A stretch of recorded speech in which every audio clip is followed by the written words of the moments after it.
Bem-vindo à segunda parte de Fair Play. Meu convidado nasceu em Benguela. Foi a participar de um programa infantil de televisão em 1996 que lhe revelou a inclinação para a literatura. Certo, Luciano Batista? Boa noite. Boa noite, Kénia. Obrigado pelo convite. Boa noite também a quem a essa hora está conosco. Vive em Benguela. Eu vivo em Benguela, sim. Benguela, cidade desde 2008, agora Lubito desde 1985. Por causa da guerra, tive que sair de Montebello, onde nasci aos 7 anos, exatamente, para viver no Lubito. Então, sou mais um bicho da cidade do que do campo. Como é que foi a adolescência? Olha... Tem ar de muito agitado. Como é que foi a adolescência? Fui traquinas, né? Foi Há que traquina. reconhecer, sim. Raramente me engano. Mas também muito falador, muito falador. E hoje, se calhar, falo menos, escrevo mais. Mas fui falador, criativo, pronto, como tudo, né? Como tudo. Mas penso que tenho etapas queimadas. O que é uma etapa queimada? Etapa queimadas é quando... Não se vive? Exatamente tudo. Eu comecei a trabalhar aos 15 anos para poder pagar os meus estudos. Então, aos 15 anos já se trabalha fora de casa, já se come naquelas coisas das barracas, penso que é uma parte da minha vida que eu não vivi. E quando diz que há uma parte da sua vida que não viveu, sente falta dela? Não sei se... Bom, a vida também não tem rascunhos, não é? Como é que chega à conclusão que não viveu? Quando senta-se com amigos e percebe que eles viveram determinadas situações e o Patissa não viveu? Sim, imagina que eu fui sempre raquítico até fazer o curso de pedreiro em 97. Fui sempre pequeno. Imagina que eu andar com uma máquina fotográfica daquelas russas pesadas para ir fotografar aos 17 anos, não é? Portanto, eu estudava nos bambus, na Catumbela, tinha que ir a pé, porque não havia grandes condições para os candongueiros. E quando voltasse das aulas, tinha que ficar na praça, na barraca, a tirar fotografias numa foto lá. Vocês são quantos irmãos em casa? Olha, bom, eu sou de uma família com histórico de poligamia, portanto tenho vários irmãos que não são da minha mãe. Mas Dentro assim, de casa, quantos irmãos eram? Olha, bom, a nossa casa, a nossa família é extensa. E o meu pai, pronto, ele foi militar, político / governante. Isso faz com que ele tenha sob sua alçada a responsabilidade de sustentar mais gente. Então a minha casa foi sempre uma casa cheia. Mas claro que eu tenho um privilégio. Quando decide aos 15 anos ir trabalhar, como é que o pai, governante político, aceita? Houve momentos difíceis para todos. Houve momentos difíceis, mas penso que nunca nos afastaram desta possibilidade de encarar a vida como sendo um desafio para conquistas. E então contribuir para a casa nem sequer era discutível, né? Portanto, se aparecesse a oportunidade, a gente lá ia. Mas para mim, era essencialmente porque eu precisava custear os estudos da 7ª classe. Portanto, e como é que se dá então essa entrada para tal programa infantil televisão? Olha, eu tenho um lado que não se aconselha a ninguém. E eu assumo que não é correto, mas eu sou assim. Portanto, se eu sou na sala de aulas e me dá vontade de ir para casa, eu pego nos meus livros e vou para casa. Nunca fui um estudante disciplinado. É a minha forma de ser. Não é boa, não aconselho. Patissa, mas foi assim. Não se levanta agora aqui, se faz favor. Não, vou explicar como é que se dá. Então, num desses dias, veio-me esta vontade de ir para casa, peguei nos meus livros, ia saindo dos bambus da Catumbela. Quando chego na administração, cruzo com uma carrinha de reportagem do programa Comboio da Amizade, que tinha à cabeça o jornalista Ladislau Fortunato. Sei que um dos câmaras é o Patex, que está agora na TPA. Então fizeram-me sinal, perguntaram-me se eu sabia onde é que era a escola dos bambus. Eu disse que sabia, eles não conheciam. Então puseram-me no carro, voltei com eles, fizeram lá a reportagem, depois voltamos, depois como prêmio participei num concurso de quem chupava gelado mais rápido, em julho, no frio de julho. E pronto, então... Eu só tinha que ganhar, era um gelado de luxo, não tinha dinheiro para comprar, só tinha mesmo que ganhar. Aí depois fui colaborando com cartas, isso foi em 95, em 96 comecei a participar nas gravações. Na primeira vez que cheguei lá, vivo fazer o quê? Cantar? Não sei cantar. Não tenho, gosto de tocar viola, mas não tenho dom para cantar, nem tenho expectativas. E entendi rabiscar alguma coisa. Na semana seguinte, quando eu disse que voltaria lá, uma pessoa amiga, que eu sempre admirei porque é super inteligente, a Mariana Pascoal Manuela, este é o nome dela, penso Iana, disse, não, eu vou também declamar contigo.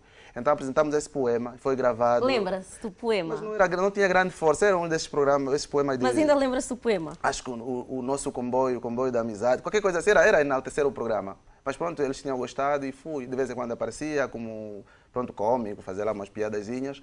Então foi ali. Pronto, é mais ou menos nesses termos. De sorte que no meu caso, a revelação do jornalismo não se dissocia da literatura. Claro. São coisas que surgem, Claro, num determinado contexto, nesses termos. Quando é que surge-lhe essa vontade de escrever? Olha, eu penso que ali posso dizer que foi um contexto bem mais, digamos, específico e claro, Quantos de anos comunicação tinha? social. Isso foi em 96, eu tinha 18 anos. Mas podia dizer que tinha 15, você não duvidava. Eu era mesmo assim, era pequeno, era pequeno. Então foi assim, ali comecei a escrever, praticamente nunca mais parei. É natural que muita coisa do que se escrevia Claro. deita-se fora, não é? Não tinha, portanto a maturidade vem com o tempo. Lembra-se a primeira vez que escreveu amador? Sim, enquanto não editar um livro, foi um poema ou foi algo romântico? Bom, também me lembro que escrevi, enquanto adolescente, aquela cena de cartas de amor, né? Nós não tínhamos telefone, não tínhamos mensagem, então escrevia com as suas namoradas? Às vezes, nem sempre a pessoa se dava bem, né? Lembro-me daquela que tu escreves para alguém e ela não gosta de ti, transforma a carta em noticiário. As mulheres são terríveis, né? Bem, podiam dizer que simplesmente que não quero, mas pronto, faz daquilo um noticiário. Todo mundo sabe, transforma-se num jornal. Pois, também já passei por essa tragédia, digamos assim. Mas enfim, são várias etapas. Não há, digamos, marcos muito concretos, né? Isto brota, né? Alguém dizia que aquilo que para uma pessoa é normal, para um escritor é imaginação. A gente não sabe quando que vem, de onde vem, a gente simplesmente escreve. Eu normalmente, quando começo as minhas entrevistas com os meus convidados, escritores, eu começo pelo primeiro livro, mas eu vou começar pelo último livro. Guardanapo de papel. Que não foi editado em Luanda, em Angola. Não. A minha ideia é sempre, digamos, colocar-me desafios. Depois de lançar o Consulado do Vazio em Benguela... Quem lançou esse desafio, editar em Portugal? Eu próprio arrisquei. Mandei para uma editora portuguesa, apresentaram-me umas propostas meio absurdas. Depois arrisquei para a editora Nós Somos, que é do escritor Luandino Vieira e outro ilustre escritor, no caso Arnaldo Santos. Sim. Propus. E ele respondeu-me: olha, gostei do teu trabalho, mas por enquanto nós não temos fundo. Se quiser esperar, eu disse: qual é a pressa que eu tenho? O meu trabalho é escrever. Fundos, estamos a falar de quanto? Não sei dizer, não sei dos orçamentos, mas esse livro, na conversa que temos tido, quando for vendido em Angola, vai custar 500 kwanzas. A ideia é contribuir para os esforços da literatura, que tenham que ver, dar incentivo. Perfeitamente. Tornar o livro cada vez mais caro, quem sabe a partir daí cada vez mais atraente. O livro foi lançado num festival de poesia que houve lá no dia 22 de maio, numa localidade chamada Foscoa, portanto não consegui ir, nem conheço sequer. Então há uma dívida da minha parte de fazer o lançamento. Devia estar lá em agosto, mas agora estou em Luanda, por uma questão de serviço, então tenho que, quando for possível, vamos a Portugal lançar. Entretanto, para que os meus telespectadores lá em casa saibam, o meu convidado chegou ao estúdio com um livro em primeira mão. E eu abri. E acabei por até ler-lhe um verso, declamar-lhe do seu próprio livro. Mas eu sou uma leiga na matéria, até declamar também não é meu forte. Portanto, como até foi uma homenagem que fez à Filomena Maria, da Rádio Benguela, eu vou pedir-lhe que me leia Viagem com Asas da Noite. Obrigado, Kenny, é uma honra. Em termos de televisão, esta é a primeira vez que esse livro é apresentado no espaço da televisão. Viagem com asas da noite. Às vezes, basta a palavra, emprestada às asas da noite, para a ponte no gélido veludo do sofá. Às vezes, basta um gesto, lembrado na voz, um foco, um parto. A palavra é a própria mulher. Cada sintonia, uma viagem. E viajar é elevar-se à altura do tempo. Obrigado. Eu é que agradeço. Porquê especialmente a Filomena da Rádio Benguela? Bom, o que é que ela representa? Não, porque eu penso que a Filomena é uma pessoa que é um bocadinho flexível à questão de intrageracional, né? E muitas vezes convida no espaço dela, a gente vai lá e fala de temas diversificados, mas sobretudo porque ela tem, como a Kênia, como várias outras mulheres, um registro de voz, digamos, quase que ímpar. Quando estiver a Filomena Maria falar na Rádio Benguela, as pessoas sabem que esta é a Filomena Maria. E ela fazia durante muito tempo um programa assim ligado aos conselhos, ao romance, digamos, à reunificação, digamos, afetiva de casais. Dos casais, então, um bocadinho família. nessa perspectiva, quer dizer. E a voz dela também é mesmo veluda. Coincide bem com o veludo do sofá. Isso é uma homenagem muito bonita. Ela nem viu ainda, não viu, não teve contato com o livro ainda. Recebeu um prémio em 2012. Pois, eu fui distinguido... Exatamente. Uh, contributo que foi dado pelo facto da divulgação da língua do nosso dialeto umbundo. Que significado teve esse prémio? Qual foi o nome do prémio? É o Prémio Provincial de Cultura e Artes de Benguela. Uhum. Bom, para mim foi, digamos que, muito bom, no sentido de que, para mim, como disse um escritor quando presenciamos a 26ª edição da Feira do Livro de Jerusalém, Antônio Munhoz Colina, esse escritor é espanhol, quando ele recebeu o prémio, ele disse uma coisa que eu sublinho. Literatura não é escrever e lançar livros. A literatura é a preocupação que existe para que nós não desapareçamos enquanto entes culturais. Portanto, para mim, a escrita está ligada a uma questão de identidade. E tudo o que eu faço é no sentido de respeitar 3 balizas principais. Quais? Que é a dimensão social, a dimensão cultural e a dimensão estética. Portanto, nós somos. E então, quando fui reconhecido porque realmente divulgo questões que têm a ver com a minha identidade, penso que era uma coisa que é de grande profundidade. Fala bem umbundo. Eu falo. Se calhar melhor que o português. É Onde natural é que aprendeu? No Olha, dia a dia, na escola, com os pais? Eu saí do mato, como a gente diz, aos 7 anos. Mas tive a sorte de ter pais que tiveram uma preocupação profunda em manter com a transmissão de valores por via da nossa tradição oral. Portanto, o nosso lar, apesar de ser no centro urbano, apesar das interferências próprias de metrópoles, por assim dizer, o nosso lar foi ainda assim um vetor de transmissão da nossa tradição oral. Isto deu aos meus pais, porque aí está, a família tem um papel a dizer, tem uma voz. Tem uma voz, sem dúvida. Mas o dom de línguas já nasceu consigo, porque é formado em línguas. Especialidade de inglês. Especialidade em inglês. Sim. Tirou cá? Sim, fiz pelo Instituto Superior de Ciência da Educação de Benguela. Mas a minha ligação com o inglês é muito anterior a isso. Como? Eu faço parte do grupo dos que aspiravam a emigrar. E saber inglês havia de ser, digamos, uma ferramenta importante. Pois, eu estou envolvido no autodidatismo desde 1993. Andava quilômetros de Santa Cruz a Pomba, mais ou menos 7 quilômetros a pé, à procura de um amigo que tinha gramáticas e dicionários, porque era mesmo... Inglês. Pois.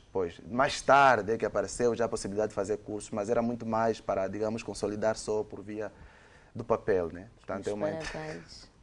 Obrigado, então é isso. Estou sem palavras, porque isso é... Quantos anos tinha quando interiorizou isso? 93, sou de 78, eu tinha, vá lá, 15 anos. 15 anos. Começa a trabalhar. Comecei, exatamente. Já considera, estava na província, que para poder emigrar, se não tivesse o inglês, não seria provavelmente ninguém? Olha, por isso, mas também um certo fascínio. E não perde os seus valores que antes de casa, que era a língua que veio do rural, que é o umbundo. Não, há uma coabitação. Eu tenho um blog em português, que é o blog Anglo Debates, tenho outro, Ombemboa, e depois tinha começado outro em inglês, mas eu pensei, opa, o inglês já está tão difundido, se eu tenho que me empenhar em alguma coisa, eu vou fazer recolha e divulgação da tradição oral, que eu introduzo no conto, introduzo nos ensaios que publico por via do jornal Cultura e por via deste blog. Perdão. Primeiro livro, Consulado do Vazio. Capa de Délio Batista, que completou em julho... O que é que sentiu quando fez esse livro? Foi o primeiro livro. Os escritores dizem sempre que é o primeiro parto.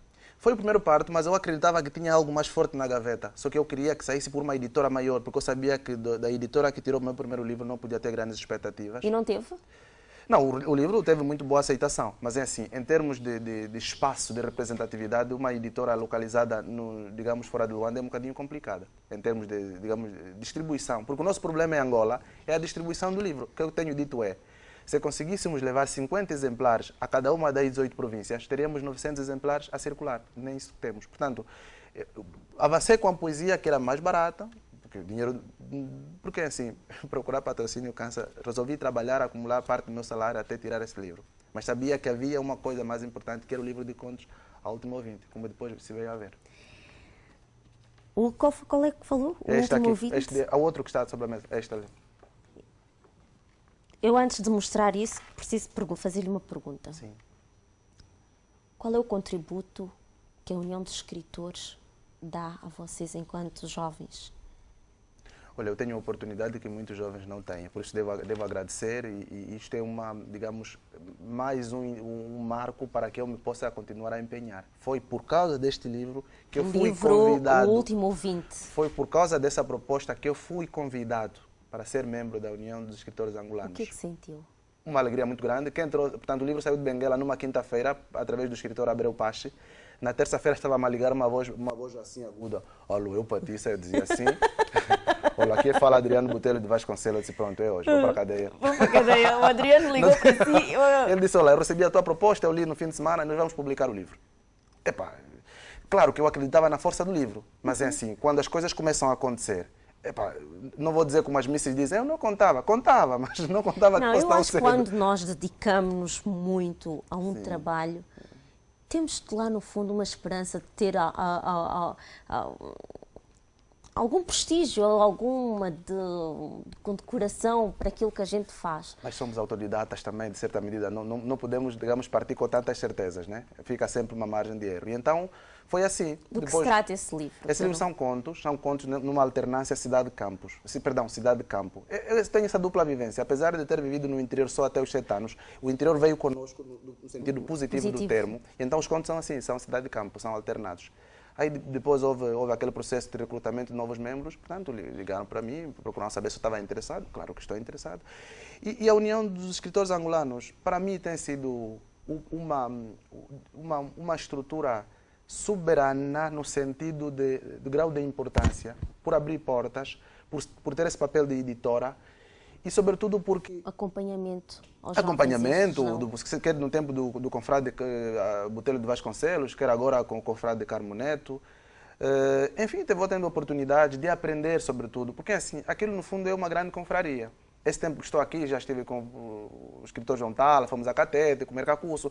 A literatura é isso também, né? Claro, é celebrar pequenos momentos da vida. Estive com Frederico Ning, vou estando com outros. Portanto, estando em Benguela, se eu estou em Luanda e esses mais velhos me chamam, interagem, ensinam, foi um bocadinho por eu ter conseguido chegar a essa plataforma que se chama União dos Escritores Angolanos. Só tenho a ganhar. Essa vida... A maneira como fala a vida parece que não tem vírgula, não tem espaço, é tudo muito a correr. Conseguiu ter tempo para se dedicar a projetos comunitários? Sim. Que mais-valia que lhe traz isso para enquanto ser humano? Contribuir para a sociedade. O homem é um ser social, vive para si, vive para os outros. E é sobretudo porque... A dimensão do altruísmo, penso que é importante as pessoas terem um bocadinho uma experiência neste sentido. Em 99 liderei, pronto, como quem diz, né? Portanto, liderei, esta é a palavra, né? Modéstia à parte, uma comissão que criou a Associação Juvenil para a Solidariedade, a AJS. Ainda existe, já não estou, portanto já não faço parte, mas ainda continua. Este ano vamos completar 15 anos de existência. Depois disso trabalhei para a Handicap International, no projeto de reabilitação baseada na comunidade. O projeto, esse livro, o Não Tem Pernas no Tempo, o personagem depois fica mutilado. A experiência de trabalho com a handicap. A gente já vai falar, eu quero terminar essa parte a falar do livro em causa. Aprende-se Mas, muito. Enquanto jovem, dedicar-se a projetos comunitários nas províncias que tem consciência que deve ser extremamente difícil, o que é que lhe marca mais? Qual é a parte que mais é difícil encarar? A parte mais difícil de encarar, perdão, é a transição do contexto de emergência para o contexto de desenvolvimento. Porque, digamos, o contexto que nos antecede, nós entramos mais ou menos em 99, 2000, é já o fim das grandes agências. E então revela-se a insustentabilidade desse caráter de estender a mão. Quando a gente surge, já não temos os dólares, já não temos o milho, é aí que o povo está habituado. O povo está habituado, exatamente. Trabalhar, conseguir vingar, dizendo a essa pessoa que o melhor alimento que ele possa ter é lhe dar ferramentas de capacidades para a vida. isto é um bocadinho difícil. Mas conseguimos trabalhar promovendo debates, usando a rádio, indo para as comunidades, difundindo, digamos, leis. Enfim, nós já não trabalhamos no assistencialismo. Era mesmo já no sentido de promoção do exercício da cidadania. E custa-lhe o facto de... Custa-me ter saído. Custa-me ter saído, porque assim, depois chega uma altura, pessoas como eu acabam por ser, digamos, encarregadas de si próprias vamos lá, desde os 15 anos. Então há uma altura em que a pressão social... Por um lado, porque é preciso deixar espaço para outras gerações, mas por outro lado também, tenho que ser honesto consigo, há um momento em que depois você fica apertado porque precisa digamos, de sobreviver, precisa de estudar, precisa de pagar a universidade e tantos mais. Exatamente. Então tive que arranjar um emprego, digamos que prometia uma certa estabilidade e foi assim, uma ruptura. Dói-me, se eu pudesse amanhã voltava para o setor da sociedade civil. Oh.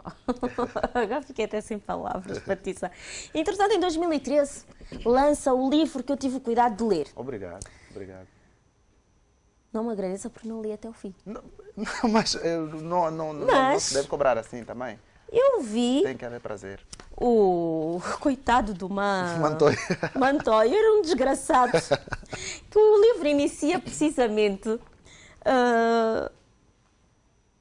ele a procurar o seu primeiro emprego. Pois.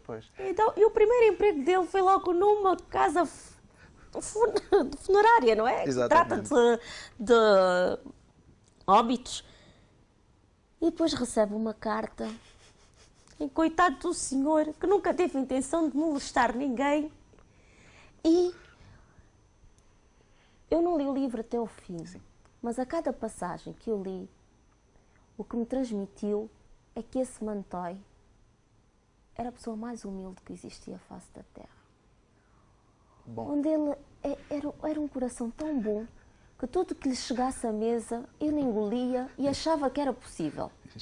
Sim, sonhador. E agora quando me diz, que eu disse-lhe que não li o livro até o fim. Sim, é normal. E quando me diz que termina a sua história ele mutilado, como? Não, a história não termina mutilado, ele vai ficar mutilado, ele é uma pessoa dialética, com bem, com a fazer bem e a fazer mal. Mas este livro tem duas coisas. Primeiro, a história começa no Espaço da União dos Escritores Angolanos. Foi, parece que, uma noite de eleições. O escritor Adriano Botelho de Vasconcelos pediu-me para cobrir fotograficamente o evento.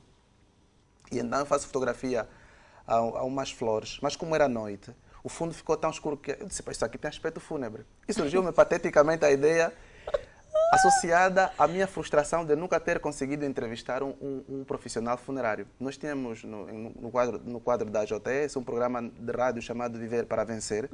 E dentro desse programa de debates havia um espaço que se chamava Nossa Homenagem. Procurávamos homenagear histórias de vida de pessoas humildes e simples. Eu queria sempre entrevistar alguém para me dizer como é que é o trabalho dele, que quando está a trabalhar alguém está a chorar. Então, mas nunca olha, consegui. Oh, Patrícia. Então... É engraçado, é que a maneira como escreve logo no início da história é ver aquele choro todo daquelas mulheres e depois eu já imaginava o próprio Mantoio olhar para elas e dizer, pronto, vai passar. Vai passar. A vida tem muitas surpresas. A vida tem muitas surpresas. Mas em Angola, nas últimas 4 décadas, há a imaturidade que seguiu a conquista da independência. Qual é a mensagem que quer passar aqui? Não tem pernas o tempo. Há várias. Que o tempo nunca chega. Se o tempo, digamos... É assim, o tempo nunca... Ou foi muito pouco, ou foi muito curto. Se o tempo tivesse perna, ou seria muito assim, ou seria... Exatamente. Mas em Angola, nas últimas 4 décadas, a fase da imaturidade que seguiu a conquista da independência, depois a fase da guerra, a fase da solidariedade e a fase do oportunismo, porque também o setor da sociedade civil, assim que promoveu espaços, digamos, de dimensão humana profunda, também houve momentos de oportunismo. Mantoio também vai ser tentado ao oportunismo. É um bocadinho mostrar Angola nas últimas 4 décadas. Agradeço imenso. Nós estamos a chegar ao fim da segunda parte. Mas eu vou lançar-lhe um desafio. Obrigado, desde já. Vou fechar o meu iPad. Ok. E quero que deseje em um mundo algo para o Fair Play. Ok. Da pandula chalo muandi kongi kuya palo. Tukulavo kali uhayele. Kwenda onguso, kwenda osandeia piala, sukwa kalelenda.